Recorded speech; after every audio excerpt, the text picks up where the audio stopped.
Amen. Tunaweza wapigia wanakwaya makofi kwa uimbaji bora. Bwana Yesu asifiwe. Mungu ni mwema na kila wakati, na ndio asili yake. Tunazidi kumshukuru kwa vile ametutendea mema hata asubuhi ya leo. Jina langu kama ilivyotajwa ni Peter Wasonga. Nimeokoka, Kristo ni Bwana katika maisha yangu. Sina aibu ya kuzidi kukiri wokovu, hata nikizidi kutembea katika imani na kutizamia ushindi siku za mwisho. Nashukuru sana uongozi wa kanisa hili tukiongozwa na baba yetu Provost na wachungaji, pamoja na nyinyi wa Kristo ambao mmechukua nafasi ili tuweze kuabudu pamoja hata katika ibada hii ya kwanza.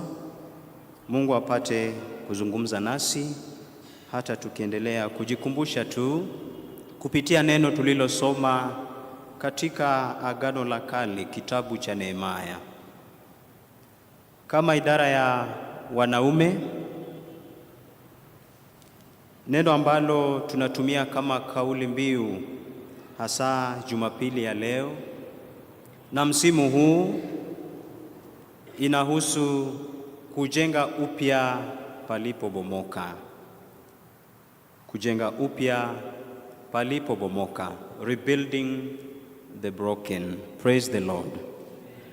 Na tulivyosomewa katika Nehemia, hadithi ya mhusika huyu Nehemia ambaye ni mwana wake Hekalia, tunasimuliwa na mwandishi ambaye anaaminiwa kuwa Ezra, ambaye anaandika wakati wa kale, mwanzo miaka karibu 445 kabla ya Kristo, na anatueleza mengi kuhusu wakati ukuta wa Yerusalemu ulipata kubomoka. Yerusalemu ukiwa ni mji uliotambulika sana, mji ambao ulifaa kuwa wenye hadhi mkuu, mji ambao ulijulikana kama mji ya watu wa Mungu. Wakati ambapo Nehemia ambaye ni mkazi wa Susa katika nchi ya Persia ama Uajemi anapatikana katika hali ngumu, akitembelewa na Hanani na nduguze na watu wengine, akipokezwa ujumbe kuhusu mji huu wa Yerusalemu, na si ujumbe unaofurahisha, si ujumbe unaopendeza sana Nehemia. Ni ujumbe unaokuja kwa ghadhabu, kumfanya kushtuka, ni ujumbe wa huzuni, ni ujumbe ambao tunaona hata Nehemia mwenyewe akiusikiza anapata kuwa na uchungu katika moyo wake, kwa vile Yerusalemu tunaambiwa kuta zake zimebomolewa na malango yake yameteketezwa. You can imagine a very beautiful city, but again the walls are broken down, the gates are burnt down. Inatupa taswira ya hata wakati ambapo tunaishi, mambo yanatokea kivingine, tunapata katika hali moja au nyingine, hata maisha yetu ambayo Mungu alitupa kwa upendo wake akatuumba wazuri, tunapata kuwa na sehemu za kubomoka maishani mwetu. Bwana Yesu asifiwe. Lakini kuna hatua ambazo Nehemia anazichukua, na ni hatua hizo ambazo tutakuwa tunatumia kujielekeza ili Mungu apate kunena nasi, tupate ufunuo ya kwamba hata katika wakati wa ghadhabu, hata katika wakati wa hofu, hata katika wakati wa kuchoka moyoni, hata katika wakati wa hali ngumu na hali mbaya katika maisha yetu ya kibinadamu, kuna matumaini, na zaidi kuna Mungu ambaye tukielekeza kwake haya yote ambayo yanatughadhabisha, ambayo yanatushtua, ambayo yanatubomoa na kututeketeza, ataweza kutusikiza na ataweza kutupa suluhisho. Asifiwe Yesu Mwokozi. Nehemia anapopatiwa ujumbe katika sura ya kwanza tuliyosoma, mstari wa 2 na mstari wa 3, napenda sana jinsi anachukua muda, anaketi akitafakari, anaomba na anafunga. Hata katika mstari wa 4, kwa sababu mpango wa Mungu haukuwa Yerusalemu kubomolewa na kuishia. Mpango wa Mungu haukuwa ya kwamba watu wake wale Wayahudi waliosalia kule uhamishoni waweze kuishia tu hivyo. Mungu alikuwa anawapenda na kuwajali, na alikuwa na mipango mema katika maisha yao. Ndio maana kwa kumtumia Nehemia ambaye alionyesha uongozi, ambaye alionyesha imani, ambaye alionyesha si kwa maneno tu bali pia kwa matendo, tunaweza jitokeza na kupate kujenga upya yaliyotubomokea. Bwana Yesu asifiwe. Je, kama Nehemia unahisi mzigo wa kujitokeza hata baada ya kutizama mazingira yetu, baada ya kutizama maisha yetu, baada ya kujiangalia, baada ya kutizama familia zetu, mahusiano yetu na ndoa zetu, nyumba zetu, taifa letu, ulimwengu mzima, kuna ishara nyingi za kubomoka. Kuna ishara nyingi za watu hata kukaidi amri na matakwa ya Mungu. Kuna ishara nyingi ya binadamu kupotea katika dhambi, lakini Mungu anatukumbusha leo, sote wakubwa kwa wadogo, waume kwa wake, tunaweza kusimama katika nafasi hii na tupate kujenga tena palipobomoka. Bwana Yesu asifiwe.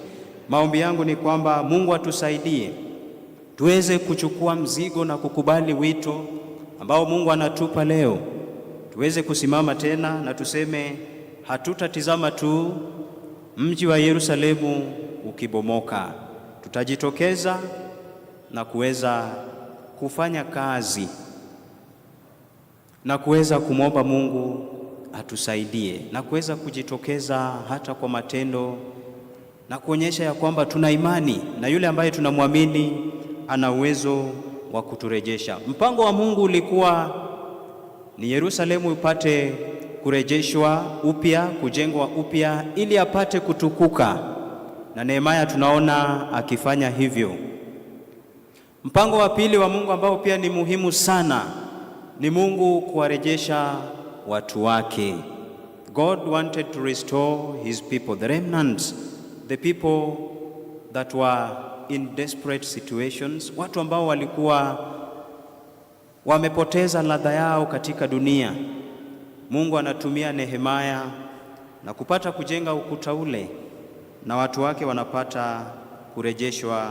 Mwisho hata tukisoma katika Nehemia sura ya 6, tukiona ukuta ukipata kujengeka na kusimama tena. Lakini ikapata kujengeka na kusimama tena kwa njia gani? Kuna hatua zile ambazo Nehemia mwenyewe alipata kuvichukua na kujikumbusha tu, sisi pia tunaweza kusimama tupate kuchukua mfano kama wa Nehemia, tuweze kuendelea na Mungu atusaidie ili ndoto zetu, maisha yetu, hali zetu, familia zetu, kazi zetu, huduma yetu, ndoa zetu na chochote kile ambacho kinaitanishwa nasi kipate kuweza kupata mwanga na kipate kuweza kujengwa zaidi na zaidi. Mwimbaji akasema, mimi nataka maisha yangu yajengwe juu yako. Kwa vile maisha yangu yakijengwa juu yako halitabomolewa tena. Mimi nataka ndoa yangu ijengwe juu yako. Ndoa zilizojengwa juu yako havitavunjika tena. Mimi nataka uimbaji wangu na huduma yangu, wanakwaya na Wakristo wote katika idara zetu zote, tujengwe katika msingi wa Mungu. Kwa vile tukijengwa katika msingi wa kuelekezwa na Mungu, hatutavunjwa tena. Palipobomoka patarejeshwa. Mungu anatuita tuweze kujitokeza, tuweze kuhisi mzigo katika mioyo yetu alivyofanya Nehemia. Tuchukue hatua ya kutafuta suluhisho. Tunaona katika maisha ya Nehemia alikubali matokeo baada ya kusikiza ujumbe ya kwamba Yerusalemu kuta zake zimebomoka na malango yameteketezwa na watu wako katika ghadhabu, dhiki, shida, mateso. Hakunyamaza. Alijitokeza na kujitoa mhanga. Akaamua ya kwamba atapata kujenga tena kuta zile za Yerusalemu. Bwana Yesu asifiwe. Akachukua nafasi, akaenda kwa mfalme Artaxerxes of Persia, akamwomba ruhusa. Hakujali hadhi yake, ingawa Mungu alimpa neema ya kuwa mnyweshaji wa mfalme. He was a cupbearer for the king. He used the advantage ya kwamba angeweza kumfikia mfalme wa wakati huo. Akamwambia, mimi nitaondoka nikafanye kazi ya Mungu ya kuweza kujenga kuta za Yerusalemu ili Yerusalemu ipate kusimama tena. Wakristo wenzangu, tunaweza kujitokeza na kuhisi mzigo katika moyo wetu wa kuweza kujenga palipobomoka. Tunaweza kuzidi kujenga sehemu ya huduma zetu na kanisa letu ambazo tunahisi ya kwamba panadidimia. Praise the Lord. Tunaweza kusimama tukijitokeza na kuchukua mzigo ya kwamba mazingira na familia zetu na maisha yetu kuna sehemu tu panabomoka. Tunakubali wito wa kujitokeza ili tupate kuweza kujenga tena palipobomoka. Wanaume wa Cathedral, acha Mungu atupe mzigo katika mioyo yetu. Sisi tumepata nafasi ya kutembea katika ushirika, kutembea katika imani, kupata nafasi ya kuja kanisani. Mara nyingi kwa utafiti tutapata kanisa nyingi wanaume wanapata kukosa hata kuingia kanisani na kujitokeza katika huduma mbalimbali. We can pick the challenge. Tujitokeze tupate kualika wengine, na hii ni kama assignment tunapeana leo ya kwamba tuweze kujitokeza na hata tualike angalau mtu mmoja, wawili na watatu, tuweze kuwahusisha ya kwamba hata kama wanatizama World Cup kule nje, hata kama they argue about politics outside there, hata kama wanajishughulisha katika kazi mbalimbali, we appreciate the work that men are doing in the society. Wanaweza kupata nafasi na waje pia tushiriki pamoja. Katika kushiriki kwetu pamoja tutaweza kujenga palipobomoka, si kanisani pekee na hata kule nje. Mungu atusaidie kuyatenda hayo. Jambo la pili, hatua ambayo tunaweza chukua kama Nehemia tuweze kupata kujenga palipobomoka ni kumhusisha Mungu. Kuna nguvu katika kuomba na kufunga. Wakati wowote tukiwa na mipango ya kuweza kufanya jambo katika maisha yetu, kwanza inafaa tuweze kutafakari, tukumbuke ya kwamba yote ni Mungu mpaaji ambaye anatupa nguvu na neema. Tumuombe ya kwamba atujaze zaidi. Tunaweza fanya hivi kwa kujitokeza na kufunga na kuomba. That is the first thing that Nehemia did after sitting down in pain and he prayed. Na ni maombi ambayo Nehemia ameiguzia sana, na hata tunakumbushwa leo ya kwamba katika kuomba na kufunga hatua zetu zote zitaelekezwa na Mungu na tutakuwa washindi. Bwana Yesu asifiwe. Ambia jirani yako, tutakuwa washindi. Ila tukimhusisha Mungu kwa kufunga na kuomba jinsi alivyofanya Nehemia. Jambo la tatu ambalo Nehemia mwenyewe alifanya na tunachukulia mfano, hata iwapo alikutana na ugumu, upinzani mkali. Tumesoma jinsi Tobia na Sanballat walikuwa wakikabiliana sana na hatua za Nehemia kuendeleza ujenzi wa kuta za Yerusalemu, na haikuwa rahisi.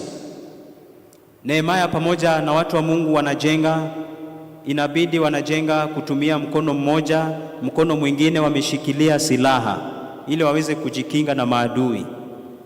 Wameweka wengine wanapiga baragumu ili wapate ishara ya tahadhari za adui kuwavamia wakati wa ujenzi. Building may not be that easy.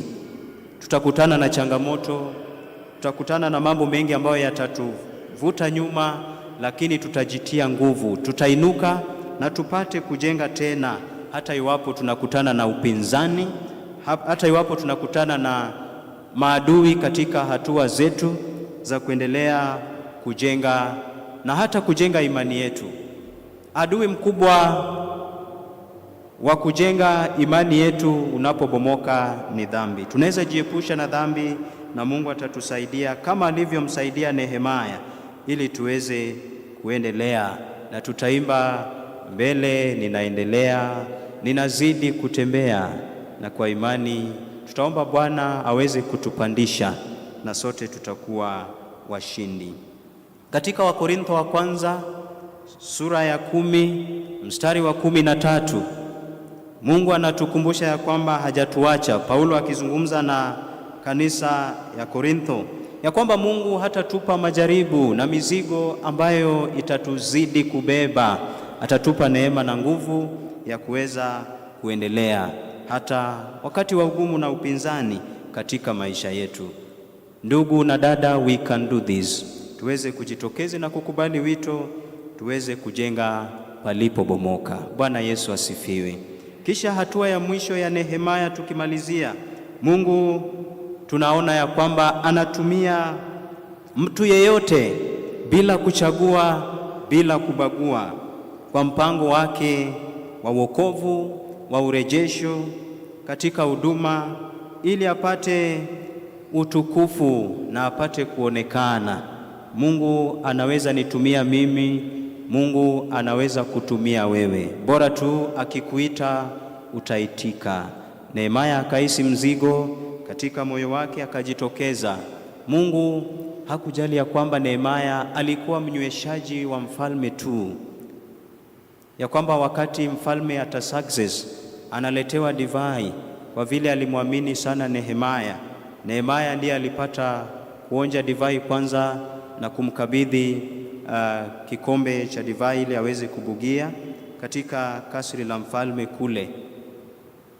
Nehemia hakuwa kuhani, hakuwa mfalme, hakuwa mtu mwenye hadhi kubwa sana aliyetambulika, lakini Mungu anamtumia kurejesha Yerusalemu. Mungu anamtumia kujenga tena palipobomoka. Bwana Yesu asifiwe. Tunaweza jenga palipobomoka.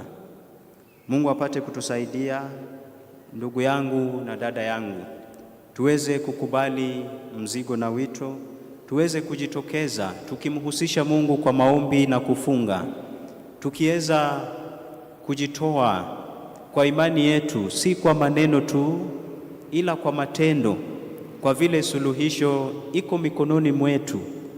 The solution is with us. You are the solution. Tukijitokeza kwa pamoja, tujihesabu kama suluhisho. Tukiwa hivi wengi, ni suluhisho ya kutosheleza kukimu mahitaji ya Mungu kwetu katika maisha yetu kama Wakristo. Tunaweza tukatenda haya. Mungu apate kutuongoza na kutusaidia, ili hata tukikutana na upinzani kama walivyokutana na maadui na wapinzani wa Babiloni, Nehemia wakati ambapo alikuwa akijenga ukuta wa Yerusalemu, Mungu aliwalinda na kuwaongoza, aliwapa nguvu, aliwapa maarifa, even to lay strategies on how to rebuild the broken walls of Jerusalem. We can rebuild the broken in the name of Jesus Christ. Na tuombe. Baba yetu, tunakushukuru kwa vile unatukumbusha ya kwamba tunaweza tukainuka na kupata kujenga tena yaliyobomoka. Yanaweza kuwa yaliyobomoka katika maisha yetu, katika imani yetu, yanaweza yakatughadhabisha, kututia hofu, mazingira yetu yale ambayo tunayaona na kuyasikiza, lakini unatutia nguvu kupitia neno lako kama mtumishi wako Nehemia, ya kwamba tunaweza kurejea kwako, kukuhusisha kupitia maombi na kufungua mioyo yetu na kukubali kazi yako. Tunaomba ya kwamba hata tukijitoa kufanya haya, Bwana, ili upate kutubadilisha mwanzo na tubadilishe jamii yetu na dunia nzima kama Wakristo. Mungu, kupitia neema yako utatuwezesha ulivyomwezesha Nehemia. Ombi letu ni kwamba tuweze kujengwa tena, tuweze kuhuishwa mioyo, tuweze kurejeshwa, tuweze tukasimama na kusema ya kwamba Mungu, tuna ushuhuda ya kwamba uliahidi utatenda na umetenda. Na ndilo ombi letu katika jina la Baba na Mwana na Roho Mtakatifu. Amen.